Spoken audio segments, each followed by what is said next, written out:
পবিত্র ভূমি মক্কা থেকে কয়েক মাইল দূরে অবস্থিত তায়েফ। অষ্টম হিজরির শাওয়াল মোতাবেক 630 খ্রিস্টাব্দের জানুয়ারির এক রজনীতে সেখানে রাতের বিনোদন চলছিল। শরাবের উৎকট গন্ধে বাতাস ভারী ছিল। নাচের জন্য তায়েফের আশপাশ হতে সেরা সেরা নর্তকীর আগমন ঘটেছিল।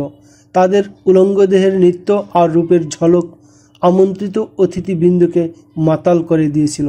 মক্কার উত্তর পূর্ব অঞ্চলের দুর্ধর্ষ হাওয়াজিন গোত্রের নেতৃস্থানীয় ব্যক্তিবর্গ ছিল এই বিনোদন অনুষ্ঠানের মেহমান। তায়েফ ও আশপাশের বিভিন্ন স্থানে বিক্ষিপ্তভাবে অবস্থানরত সাকিব গোত্রের সর্দার ছিল এ অনুষ্ঠানের আয়োজক।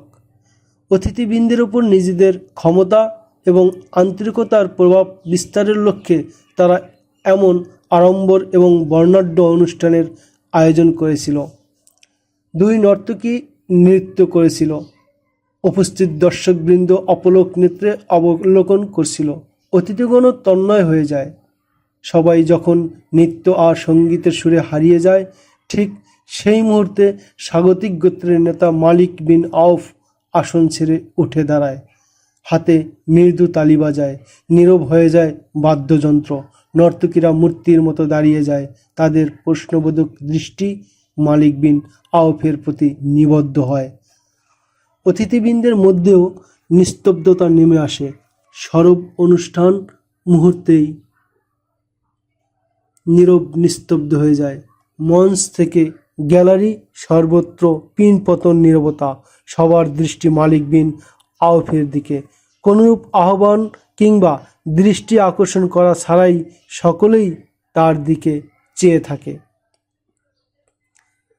মালিক বিন আউফের বয়স আনুমানিক 30 বছর হবে। নৃত্য এবং শরাবের আসরের সে ছিল মধ্যমণি, কিন্তু রণাঙ্গনে তার রূপ পরিবর্তন হয়ে যায়। তাকে তখন মনে হতেও এক জ্বলন্ত আগ্নেয়গিরি। তরবারি চালানো, তীর নিক্ষেপ এবং অশ্বারোহণে কেবল সে দক্ষ ছিল না, বরং সমর বিষয়ে বড় প্রজ্ঞার অধিকারী ছিল। এ সকল গুণের কারণেই সে গোত্রের সেনাপতির আসনে বসেছিল। যুদ্ধ ছিল তার অত্যন্ত প্রিয়। যুদ্ধের নাম শুনলেই সে ছুটে যেতে চাইত। ঠান্ডা মাথায় এ বিষয়ে চিন্তা করার বিলম্বও সহ্য হতো না। তার যুদ্ধ ঢাল শত্রুর জন্য অত্যন্ত ভয়ঙ্কর হতো। কুরাইশ গোত্রে এক সময় হযরত খালিদ রাদিয়াল্লাহু তাআলা আনহুয়ের যে অবস্থান ছিল, ঠিক তেমনি অবস্থান ছিল মালিক বিন আউফের স্বীয় গোত্রে। আমরা প্রচুর গিলেছি। মালিক বিন আউফ নৃত্য থামিয়ে সকলকে সম্বোধন করে বলে, আমরা শরাবের পাত্রগুলো শূন্য করে ফেলেছি। আমরা নৃত্যরত যুবতীদের দ্বারা মোহিত হয়েছি। আমাদের সম্মানিত অতিথিবৃন্দ এই আতিথ্য এবং এই বর্ণাঢ্য অনুষ্ঠান উদযাপনের কারণ অনুধাবন করতে পেরেছেন। আমি আপনাদেরকে কেবল আনন্দ বিনোদনের জন্য সমবেত করিনি। আপনাদের আত্মমর্যাদাবোধ চাঙ্গা করার জন্য আমি আপনাদেরকে এখানে আমন্ত্রণ জানিয়েছি। হাওয়াজিনের মর্যাদাবোধ ভুলুণ্ঠিত হয়ে পড়েছিল কবে মালিক বিন আউফ? হাওয়াজিন গোত্রের এক নেতা প্রশ্ন করে, এসব বাদ দিয়ে বলো, আমাদের মর্যাদাবোধে কে আঘাত করেছে? মালিক বিন আউফ বলে, মুসলমানরা। মুহাম্মদ এমন কি করেছে? মুহাম্মদ সম্পর্কে আপনারা কি জানেন না? ওই মুহাম্মদের কথা আপনারা ভুলে গেছেন, যে হাতে গোনা কয়েকজন অনুসারী নিয়ে মক্কা থেকে পালিয়ে ইয়াসরিবে গিয়ে আশ্রয় নিয়েছিল? জানি, ভালো করেই চিনি তাকে। 2-3 জন বলে ওঠে, আমরাও এটাও জানি যে সে নিজেকে খোদার নবী বলে দাবি করে। আমরা তাকে নবী হিসেবে মানি না। একান্ত কেউ নবী হলে সে সাকিব গোত্র থেকে হতো, হাওয়াজিন গোত্র থেকে হতো। মালিক বিন আউফ বলে, সে নবী হোক বা না হোক, আমি আপনাদেরকে এটা জানাতে চাই যে যে মক্কা থেকে একদিন মুহাম্মদ প্রাণ নিয়ে পালিয়ে গিয়েছিল, বিস্ময়কর হলেও সত্য যে সে এখন মক্কার শাসক। সমগ্র মক্কায় এখন তার শাসন চলছে। তার সমর শক্তি দিন দিন বেড়েই চলছে। কুরাইশরা তার সামনে হাতিয়ার সমর্পণ করেছে। প্রায় সকলেই তার ধর্ম মেনে নিয়েছে। আবু সুফিয়ান, ইকরামা এবং সফওয়ানের মতো বিখ্যাত যোদ্ধারাও মুহাম্মাদের ধর্ম মেনে নিয়েছে। খালিদ বিন ওয়ালিদ তো বহু আগেই এই নতুন ধর্মমতের অনুসারী হয়ে গেছে। মুসলমান মক্কা বিজয় করে সমস্ত মূর্তি ভেঙে মাটির সাথে মিশিয়ে দিয়েছে। কুরাইশদের যদি আত্মমর্যাদাবোধ এবং স্বীয় ধর্মের প্রতি টান থাকতো তাহলে তারা তাড়াহুড়া করে আত্মসমর্পণ না করে বরং বীর বিক্রমে লড়ে মরত। আরেকজন মন্তব্য করে, এখন তারকা ভরা আকাশে চেয়ে চেয়ে দেখবে যে হাওয়াজিন এবং সাকিব গোত্রের আত্মমর্যাদাবোধ কেমন লৌহবত। মালিক বিন আউফ বলে, আমাদের কেউ মুহাম্মাদের জীবন সংহার করুক, এটাই কি তোমার অভিলাষ? হাওয়াজিন গোত্রের এক নেতার প্রশ্ন। তোমার বক্তব্যের সারমর্ম যদি এটাই হয় তাহলে এ দায়িত্ব নিঃসংকোচে আমার কাঁধে অর্পণ করতে পারো। এখন মুহাম্মদকে হত্যা করলে কোনো লাভ হবে না, মালিক বিন আউফ বলে। তাকে হত্যা করলে তার ভক্তরা তাকে নিজেদের হৃদয়ে ধারণ করে রাখবে। তাদের সংখ্যা এত বৃদ্ধি পেয়েছে যে এখন একজনকে হত্যা করার দ্বারা তারা ওই পথ ত্যাগ করবে না যে পথে তাদের নিক্ষেপ করা হয়েছে। শোনা যায় মুহাম্মদের হাতে নাকি জাদু আছে। হাওয়াজিন গোত্রের এক নেতা বলে, সে যার দিকে তাকায় সেই তার ভক্ত হয়ে পড়ে। যেখানে তলোয়ার চলে সেখানে জাদুর অস্তিত্ব থাকতে পারে না। হাওয়াজিন গোত্রের আরেক নেতা বলে, তরবারির বাটে হাত রেখে, মালিক তোমার পরিকল্পনা পরিষ্কার করে বলো, আমরা তোমার সাথে আছি। আমি বলতে চাই, ঐক্যবদ্ধভাবে আমরা যদি মুহাম্মদের ইসলাম প্রতিহত না করি তাহলে তা প্লাবনের মতো বৃদ্ধি পেতে থাকবে এবং একদিন এই প্লাবন আমাদেরও ভাসিয়ে নিয়ে যাবে। মালিক বিন আউফ বলে, সেদিন হাওয়াজিন বলতে কেউ থাকবে না, বনু সাকিফেরও অস্তিত্ব খুঁজে পাওয়া যাবে না। কুরাইশ গোত্রকে যারা জোর করে জিম্মি বানিয়ে রেখেছে আমরা তাদেরকে মক্কার ভেতরেই শেষ করে দিব। জিম্মি হওয়ার অর্থ আপনারা বুঝতে পেরেছেন? মালিক বিন আউফ সকলের দিকে চোখ বুলিয়ে বলে, না বুঝলে আমি বলছি। এরপর সে পিছনে ফিরে তাকায়। মালিক বিন আউফের পিছনের সারিতে মেহমানদের মাঝে শুভ্র দাড়িওয়ালা এক অশীতিপর বৃদ্ধ বসা ছিল। তার গায়ের রং অন্যদের তুলনায় ফর্সা ছিল। অতিশয় দুর্বলতা হেতু তার মাথা কাঁপাচ্ছিল এবং কোমর বক্র ছিল। তার হাতে দেহ সমান লম্বা লাঠি ছিল। গায়ে ছিল লম্বা জুব্বা যা কাঁধ থেকে পায়ের গোড়ালি পর্যন্ত। সব মিলিয়ে উপস্থিত দর্শকের চোখে সে ছিল কোনো পণ্ডিত নতুবা ধর্মগুরু। মালিক বিন আউফের ইশারায় সে আসন ছেড়ে উঠে মালিকের কাছে আসে। স্রষ্টার রহমত বর্ষিত হোক তোমার উপর, বৃদ্ধ বলে। যে দেবতার উপাসনা তুমি করো তিনি তোমার সন্তান সন্ততির হেফাজত করুন। দাসত্বের তাৎপর্য না বুঝতে পারলে আমাকে জিজ্ঞাসা করো। আমার 4 যুবতী কন্যা আজ মুসলমানদের হাতে বাদী। 2 যুবক পুত্র মুসলমানদের গোলাম। তারা তরবারি চালনা এবং অশ্বরোহিত পটু ছিল, কিন্তু তরবারি স্পর্শ করা এবং ঘোড়ার ধারে কাছে যাওয়া তাদের অনুমতি নেই। আমাকে বাড়ি থেকে তাড়িয়ে দিয়েছে। তোমরা বোধহয় ভুলে গেছো, কুরাইশরা মদিনা অবরোধ করলে মুসলমানরা প্রতিরক্ষা হিসেবে শহরের চতুর্দিকে পরিখা খনন করেছিল। কুরাইশদের পক্ষে সে পরিখা অতিক্রম করা সম্ভব হয়নি। এরপর প্রলয়ঙ্কারী তুফানের দরুন প্রথম থেকেই হীনতার শিকার কুরাইশ সৈন্যের মনোবল ভেঙে যায়। ফলে তারা মক্কায় ফিরে যায়। সাকিব গোত্রের এক সর্দার জোরালো কণ্ঠে বলে, জনাব, আপনার কথাবার্তায় বোঝা যায় আপনি ইহুদি। আচ্ছা বলুন তো, আপনার ইহুদি গোত্র সে সময় মুসলমানদের সাথে প্রতারণা করছিল যে কথা আমরা শুনেছিলাম তা কি সত্য? হ্যাঁ, যা শুনেছ সবই সত্য, বৃদ্ধ বলে। আমাদের প্রতারণা? আমরা পিছন থেকে মুসলমানদের পৃষ্ঠদেশে খঞ্জর বসাতে চেয়েছিলাম, কিন্তু এর আগেই কুরাইশরা রণে ভঙ্গ দেয়। প্রতারণার ফাঁদে ফেলে মুসলমানদেরকে দুর্বল করে দেয়া ছিল আমাদের প্রধান কর্তব্য ও দায়িত্ব। কিন্তু তাদের তরবারি বড় ধারালো, আমাদের সকল পরিকল্পনা কেটে টুকরো টুকরো করে দিয়েছে। সাকিব গোত্রের আরেক নেতার স্পষ্টবাদী প্রশ্ন, মাননীয় ইহুদি, আপনার গোত্র হত্যার প্রতিশোধ নিতে আপনি আমাদেরকে প্ররোচিত করতে এসেছেন? এ সময় আরেক বয়োবৃদ্ধ আসন ছেড়ে উঠে দাঁড়ায়। তার নাম দুরায়দ বিন সম্মা। দুরায়দ বিন সম্মা গর্জে ওঠে, বলে, চুপ কর, আমরা বনি ইসরায়েলের রক্তের প্রতিশোধ নিব না। এখনও তোমরা দ্বিধাদ্বন্দ্বে ভুগছ, সন্দেহের আবর্তে নিপতিত। এ বাস্তবতা অনুধাবনের সময় কি এখনও হয়নি যে মুসলমানদের উপর আক্রমণ করে আমরা যদি আজ তাদের রক্ত আমাদের তরবারিকে পান না করাই এবং তাদের আহতদেরকে ঘোড়ার পদতলে পিষ্ট না করি, তাহলে সেদিন বেশি দূরে নয় যেদিন তারা আমাদেরকে হত্যা করে কন্যা, বোন ও স্ত্রীদেরকে দাসী এবং পুত্রদেরকে গোলাম বানাবে। তাদের অশ্ব তায়েফের অলিগলিতে চিহি চিহি রবে প্রদক্ষিণ করার আগেই কি এটা সমীচীন নয় যে আমাদের অশ্ব তাদের লাশগুলো মক্কার অলিগলিতে পিষ্ট করুক? মালিক বিন আওফ আবেগ আপ্লুত কণ্ঠে বলে, বনি ইসরায়েলের এই ভদ্রলোক আমাদের নিরাপত্তার আশ্রয় গ্রহণ করেছেন। তিনি তার গোত্রের যে করুণ পরিণতির কথা বর্ণনা করেছেন, আমি আপনাদেরকে ওই পরিণতি হতে বাঁচাতে চাই।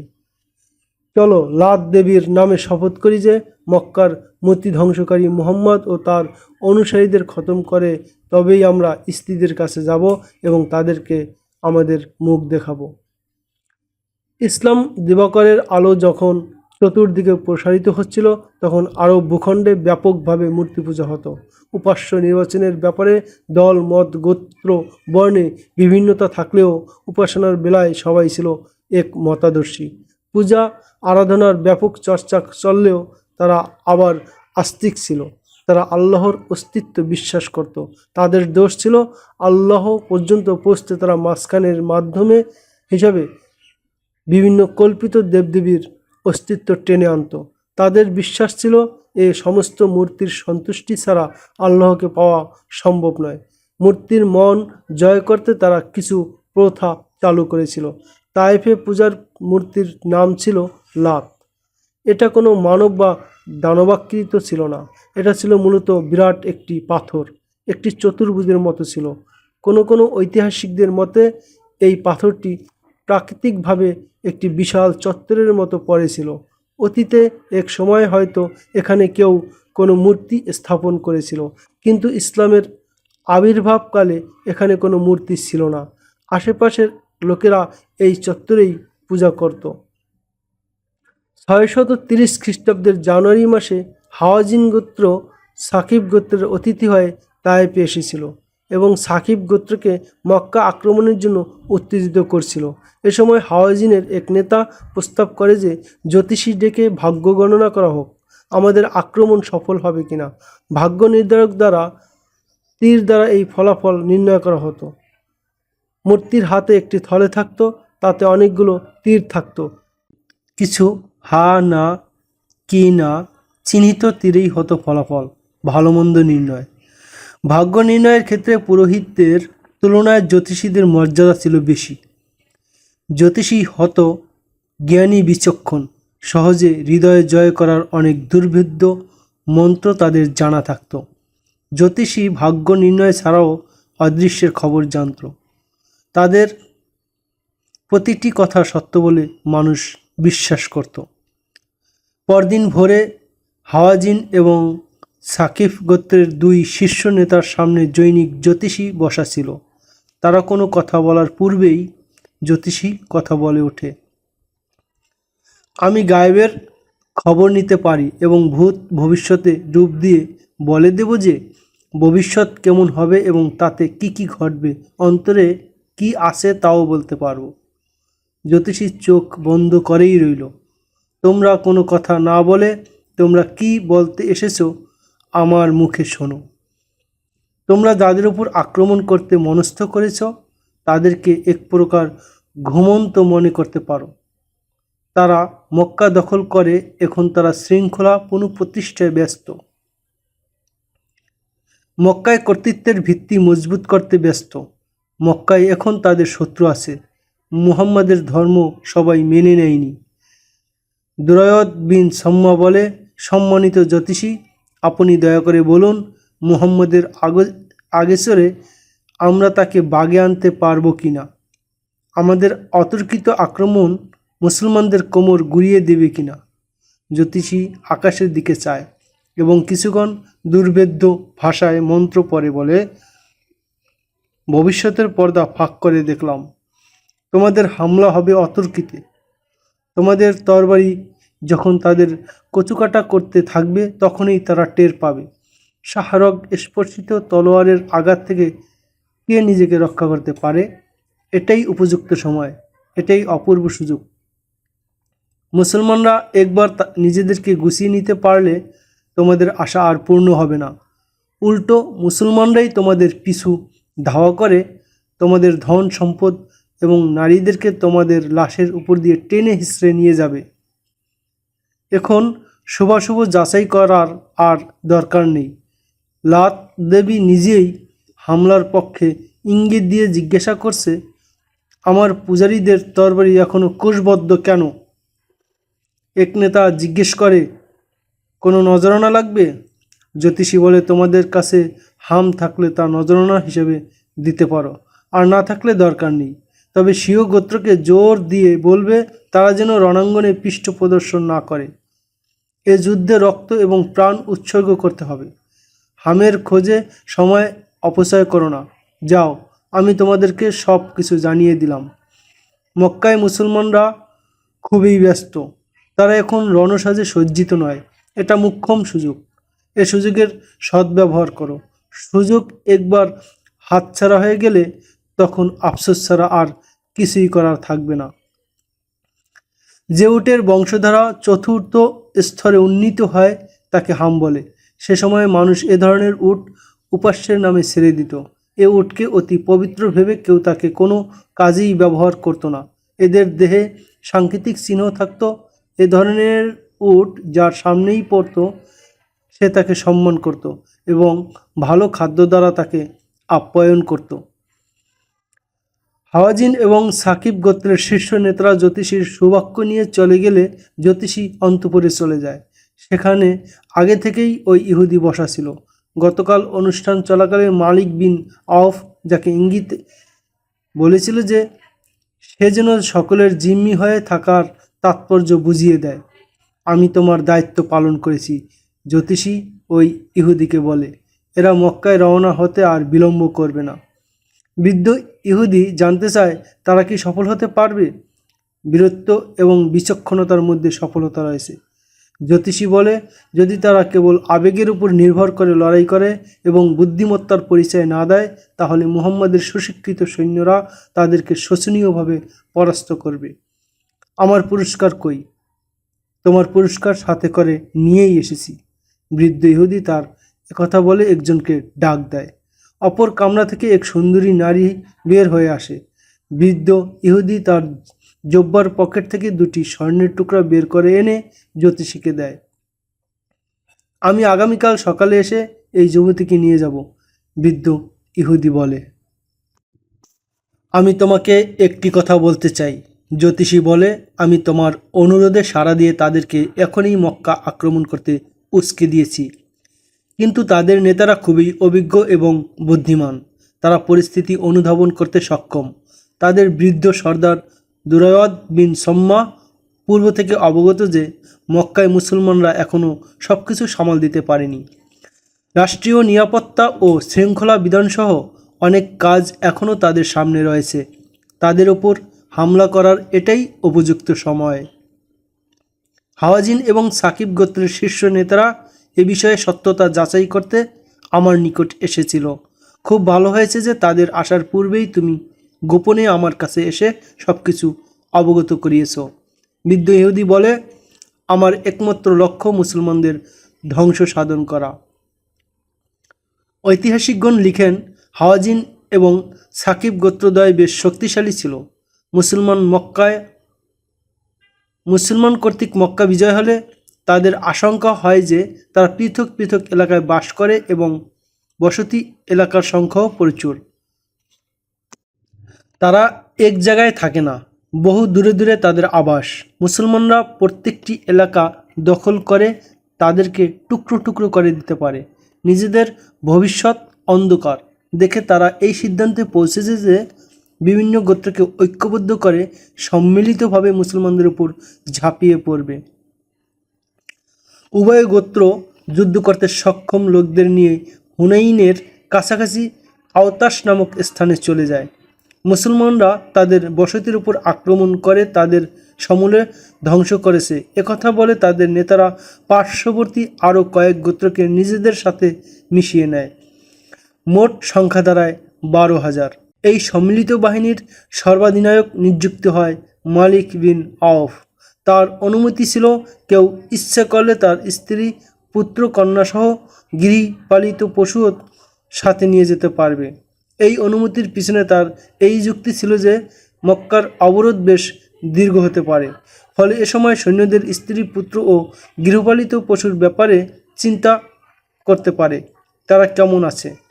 এই ঢালাও অনুমতি হতে প্রায় সকলেই ফায়দা লাভ করে, ফলে সৈন্যদের তুলনায় তাদের স্ত্রী সন্তানদের সংখ্যা ছিল কয়েক গুণ বেশি, উটও ছিল অগণিত।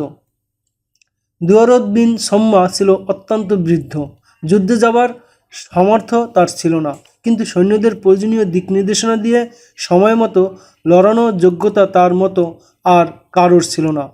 সর্বাধিনায়ক মালিক বিন আওফের বড় গুণ হলো তার আবেগ ছিল অস্বাভাবিক। দুরায়দকে সাথে করে নিয়ে আসা হয় তার অভিজ্ঞতার কারণে। সৈন্যরা আওতাসে এসে অবস্থান নিলে দুরায়দ বিন সম্মা এসে সৈন্যদের সাথে মিলিত হয়। বেলা তখন অপরাহ্ন, সন্ধ্যা সমাগম। সেনা ছাউনিতে আসা মাত্রই তার কানে ছোট ছোট শিশুদের কান্নার আওয়াজ ভেসে আসে এবং বকরি গাধার সন্ধ্যাকালীন ডাক। সে একজনের কাছে জানতে চায় সৈন্যদের সাথে ছোট ছোট শিশুরা এবং বকরি গাধা কে নিয়ে এসেছে। তখন তাকে জানানো হয় যে পরিবার পরিজন এবং চতুষ্পদ জন্তু সাথে করে নিয়ে আসতে সেনাপতি কেবল অনুমতিই দেয়নি, বরং এ ব্যাপারে বেশ উৎসাহিতও করেছে। দুয়ারদ বিন সম্মা সেনাপতি মালিক বিন আওফের তাঁবুতে গিয়ে জিজ্ঞাসা করে, এ তুমি কি করলে? এমন সেনাবাহিনী আমার দৃষ্টিতেই প্রথম। সেনাবাহিনীর পরিবর্তে যাদেরকে বাসস্থান পরিবর্তনকারী কোনো কাফেলা বলে মনে হচ্ছে। মালিক বিন আওফ বলে, জনাব, আপনার বিচক্ষণতা ও অভিজ্ঞতার ব্যাপারে আমার বিন্দুমাত্র সন্দেহ নেই, কিন্তু আমার মাথায় যে পরিকল্পনা এসেছে তা সারা জীবন আপনার কল্পনায় আসেনি। আমি সৈন্যদেরকে একথা বুঝিয়েছি যে অবরোধ বেশ দীর্ঘ হতে পারে, তখন যেন স্ত্রী, পরিজন ও চতুষ্পদ জন্তুর কথা মনে না পড়ে, সেজন্য এদের সাথে আনতে বলেছি। কিন্তু আমার উদ্দেশ্য ভিন্ন। আমি মক্কা অবরোধ করব না, গিয়েই হামলা শুরু করব। মুসলমানদের অজান্তে তাদের উপর ঝাঁপিয়ে পড়ব। আপনি জানেন যে মুসলমানরা খুবই সুকৌশলী এবং বিচক্ষণ। তারা অভিনব কৌশলে লড়তে থাকবে। আমাদের সৈন্যরা তাদের বীরত্ব এবং চালের সম্মুখে টিকতে নাও পারে, কিন্তু যখন তাদের মনে পড়বে যে স্ত্রী, পুত্র, স্বজন এবং পশু প্রাণীর মায়ায় জীবন বাঁচাতে পালাবো, আমরা পলায়ন করলে তাদের জীবন ধ্বংসের সম্মুখীন হবে, তখন তারা এই চিন্তা না করে জীবন বাজি রেখে বীর বিক্রমে যুদ্ধ করবে। অভিজ্ঞতা বয়সের দ্বারা অর্জিত হয় মালিক, দুয়ারদ বলে। তোমার মধ্যে প্রেরণা আছে, আছে আত্মমর্যাদাবোধ এবং সাহসিকতা, কিন্তু বুদ্ধি তোমার এখনও পরিপক্ক হয়নি। পরিবার পরিজনের কারণে সৈন্যদের মনোযোগ এখন সামনে নয়, পেছনে থাকবে। সর্বদা এই উদ্বেগ উৎকণ্ঠা তাদের মাঝে বিরাজ করবে যে শত্রুরা সৈন্যদের উপর পাল্টা হামলা চালালে তারা দ্রুত স্ত্রী পরিজনের কাছে এসে দাঁড়াবে, যেন অন্তত তারা শত্রুদের থেকে নিরাপদ থাকে। এক বিরাট দুর্বলতা তুমি সাথে করে এনেছ। মুহাম্মাদের নেতৃত্বের ধারণা তোমার নেই। তার অধীনে প্রখ্যাত এবং নামকরা সেনাপতিরা রয়েছে। তারা স্বল্প সময়ে আমাদের দুর্বলতা আঁচ করতে পেরে এই দুর্বল পয়েন্টে আঘাত হানবে। তারা সৈন্যদের চেয়ে স্ত্রী, সন্তান ও চতুষ্পদ জন্তুর উপর হামলা করতে বারবার চেষ্টা করবে। তাদের সাথে না নিয়ে এখানে রেখে যাও আর শুধু সৈন্যদের নিয়ে মক্কায় রওনা হও। মালিক বিন আওফ বলে, সম্মানিত শায়েখ, বর্তমানে বয়সের ভারে একদিকে আপনার অভিজ্ঞতা প্রচুর হলেও অন্যদিকে বোধ শক্তিতে কমতি সৃষ্টি হয়েছে। সেনাপতি আমি, তাই নির্দেশ চলবে আমারই। প্রয়োজন মনে করলে আপনার কাছে পরামর্শ চাইব। আপনি এখন আসতে পারেন। ঐতিহাসিকগণ লিখেন, মালিক বিন আউফ দুরায়দের পরামর্শ গ্রহণ না করে বরং উল্টো তাকে অপমান করে। মালিকের কাছে তার কথার মূল্য না থাকলেও অন্যদের কাছে যথেষ্ট গুরুত্ব ছিল, কিন্তু তিনি শুধু এই কারণে চুপ হয়ে যান যে এখন নিজেদের মধ্যে অন্তর্দ্বন্দ্বের সময় নয়। মালিক বিন আউফ দুরায়দকে বলে, সৈন্যদের ব্যাপারে আপনার অন্য কোনো পরামর্শ থাকলে বলতে পারেন। আমার যা করার তা তোমাকে জানানো ব্যতীতই আমি করব।